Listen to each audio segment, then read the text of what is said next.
This is AP News Minute. President Trump got a rousing welcome as he arrived in India for a two-day visit. He held a rally with India's Prime Minister at one of the world's largest stadiums. Joe Biden is looking for an endorsement from influential Congressman Jim Clyburn ahead of South Carolina's primary. Democratic frontrunner Bernie Sanders campaigned in Texas with an eye on Super Tuesday. South Korea is reporting over 160 more cases of the coronavirus. Italy and Iran also reported a rapidly growing number of cases of the virus, which began in China. Haitian soldiers and men who said they were off-duty police officers exchanged gunfire on Sunday. Police officers have been demonstrating in Haiti, demanding better pay. President Trump says India has agreed to buy $3 billion worth of advanced military equipment from the United States. The president made the announcement during his two-day visit to India. The White House is asking Congress for urgent funds to combat the deadly coronavirus. Thousands of cases worldwide are spooking financial markets and restricting international travel. Democratic presidential candidate Bernie Sanders is getting a strong backlash after his positive comments about late Cuban dictator Fidel Castro. Democratic Congresswoman Donna Shalala suggested Sanders speak to Cuban voters about their opposition to communism.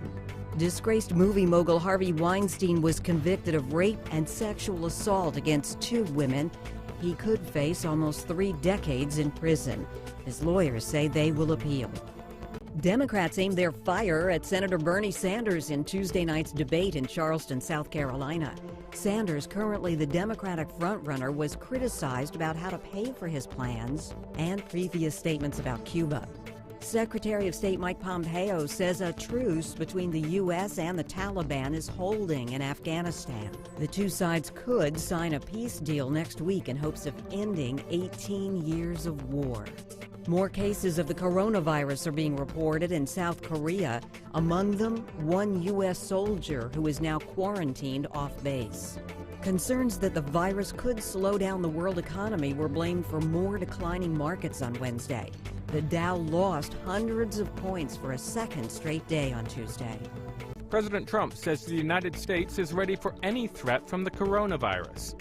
Health officials say a new case in Northern California is apparently not linked to any travel overseas.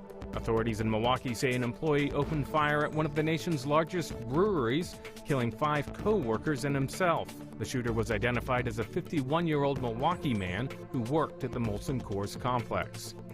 The United States is using explosives as it builds a wall along the Arizona-Mexico border.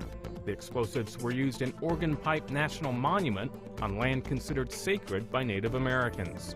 The cause of an explosion and massive fire at the West Coast's largest oil refinery is under investigation. Firefighters say the blaze erupted in a cooling tower in the complex just south of Los Angeles Tuesday night. Markets in Asia dropped again on Friday amid concerns about the coronavirus and its economic fallout. This comes after Wall Street endured its biggest one-day dive in 9 years. Health officials in Northern California are retracing the steps of a woman who's contracted the coronavirus. She's believed to be the first person in the U.S. to get the virus without traveling abroad or close contact with anyone who had it. Democrats are campaigning in South Carolina ahead of Saturday's presidential primary. Bernie Sanders said he doesn't believe that Joe Biden can beat President Trump. Biden took a swipe at a Sanders theme, saying the nation isn't looking for a revolution. No injuries were reported after a major water main burst in Houston, flooding a freeway and submerging vehicles. A boil water notice was issued for the city's entire freshwater system. Ben Thomas, The Associated Press, with AP News Minute.